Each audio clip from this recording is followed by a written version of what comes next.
स्वामी समर्थ. नमस्कार मंडळी. आपल्या घरात अचानक सतत अडचणी येऊ लागल्या आहेत का? घरातील सदस्य वारंवार आजारी पडतात का? विनाकारण भांडणे, आर्थिक नुकसान, मानसिक अस्वस्थता किंवा कामात अडथळे निर्माण होत आहेत का? अनेक वेळा यामागे वास्तुदोष, नकारात्मक ऊर्जा किंवा दृष्ट दोष असल्याचे मानले जाते. आज आपण जाणून घेणार आहोत की घराला दृष्ट लागल्यावर किंवा व्यक्तीला दृष्ट लागल्यावर कोणती लक्षणे दिसू शकतात आणि त्यावर पारंपरिक उपाय काय आहेत.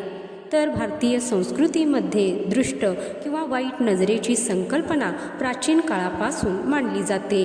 जेव्हा एखाद्या व्यक्तीचे घर, सुख, समृद्धी किंवा प्रगती पाहून इतरांच्या मनात मत्सर निर्माण होतो, तेव्हा त्या नकारात्मक भावनांचा परिणाम घरावर होऊ शकतो, अशी श्रद्धा आहे. वास्तुशास्त्र आणि ज्योतिषशास्त्रानुसार अशा नकारात्मक ऊर्जेमुळे घरातील सकारात्मक वातावरण प्रभावित होऊ शकते. ज्योतिषशास्त्रानुसार जर एखाद्या व्यक्तीच्या कुंडलीतील चंद्र किंवा राहू कमकुवत असेल तर त्याच्यावर वाईट नजरेचा खूप लवकर परिणाम होतो. बऱ्याच वेळा लोकांच्या आयुष्यात अचानक समस्या वाढतात किंवा विचित्र घटना घडू लागतात, जे वाईट नजरेचे दृष्ट लागल्याचे लक्षण असू शकते. आपल्याला कोणाची दृष्ट लागली आहे की नाही हे कसं ओळखावं, हे बऱ्याच लोकांना जाणून घ्यायचं असतं. ज्योतिषशास्त्र अशा काही लक्षणांबद्दल सांगते जे एखाद्या व्यक्तीवर वाईट नजरेखाली असताना जाणवतात.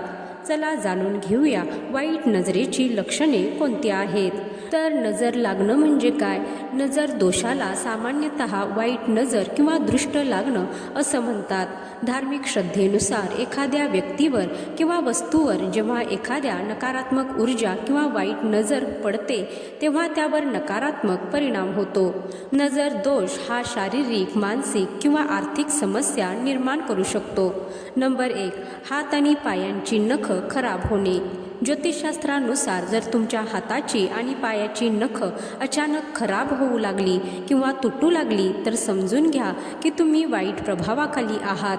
हे एखाद्या नकारात्मक ऊर्जेचा परिणाम असू शकतो. नंबर 2, कावळ्याने हाड फेकणे. धार्मिक मान्यतेनुसार जर कावळा तुमच्या घरी येऊन हाड फेकत असेल तर ते खूप वाईट लक्षण आहे. याचा अर्थ असा की तुमच्यावर वाईट नजर पडली आहे. जर असे घडले तर तुम्ही वाईट नजर काढून टाकण्यासाठी उपाय केले पाहिजेत. नंबर 3, बेचैन वाटणे आणि तणाव. असे मानले जाते की जेव्हा एखाद्या व्यक्तीला वाईट नजरेचा त्रास होतो तेव्हा ती व्यक्ती रात्री झोपू शकत नाही. ती व्यक्ती तणावात राहते आणि कोणत्याही कारणाशिवाय डोकेदुखीचा त्रास सहन करावा लागतो. जेव्हा एखाद्या व्यक्तीला वाईट नजरेचा त्रास होतो तेव्हा ती व्यक्ती दररोज कोणत्या ना कोणत्या समस्येने वेढलेली असते. नंबर 4, रात्री वाईट स्वप्न पडणं. ज्योतिषशास्त्रानुसार रात्री वाईट स्वप्न पडणे देखील सूचित करते की एखाद्याच्या नकारात्मक ऊर्जेने तुम्हाला वेढले आहे किंवा तुमच्यावर वाईट नजरेचा परिणाम झाला आहे. रात्री झोपताना अचानक डोळे उघडणे किंवा विचित्र आवाज ऐकणे हे वाईट नजरेचे लक्षण असू शकते. तर घराला दृष्ट लागल्याची काही सामान्य लक्षणं सांगितली जातात. घरातील सदस्य सतत थकलेले वाटणे, अचानक आर्थिक नुकसान होणे, घरातील वस्तू वारंवार तुटणे, लहान सहान कारणावरून वाद होणे, मुलांच्या अभ्यासात लक्ष न लागणे किंवा घरात कायम तणावाचे वातावरण असणे ही काही लक्षणे मानली जातात. अर्थातच यामागे इतर व्यावहारिक कारणेही असू शकतात. त्यामुळे प्रत्येक गोष्ट दृष्ट लागण्याशी जोडणे योग्य नाही. पण अनेक कुटुंबे धार्मिक श्रद्धेनुसार काही उपाय करतात. घरातील नकारात्मकता दूर करण्यासाठी सर्वप्रथम स्वच्छता अत्यंत महत्त्वाची मानली जाते. रोज सकाळी घर स्वच्छ करून मुख्य दरवाजाजवळ रांगोळी काढणे आणि देवपूजा करणे लाभदायक मानले जाते. तसेच घरामध्ये नियमितपणे धूप, उदबत्ती किंवा गुगलधुरी दिल्यास वातावरण प्रसन्न राहते, अशी श्रद्धा आहे. मुख्य दरवाजावर आंब्याच्या पानाचे किंवा अशोकाच्या पानांचे तोरण लावणे हा एक पारंपरिक उपाय आहे.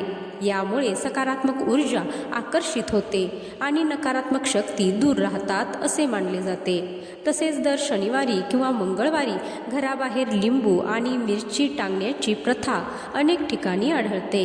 आणखीन एक लोकप्रिय उपाय म्हणजे घरातील सर्व खोल्यांमध्ये खड्या मिठाचे छोटी वाटी ठेवणे. काही दिवसांनी हे मीठ बदलावे.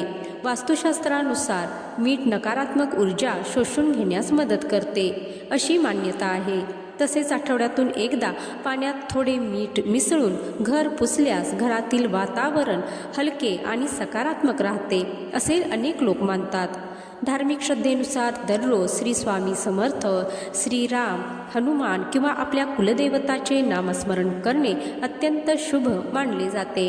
घरात नियमितपणे रामरक्षा स्तोत्र, हनुमान चालीसा किंवा श्री स्वामी समर्थ यांचा तारक मंत्राचा जप केल्याने मानसिक शांती मिळते आणि घरातील वातावरण सात्विक बनते. मंडळी, घराला दृष्ट लागणे ही श्रद्धा आणि परंपरेशी संबंधित बाब आहे.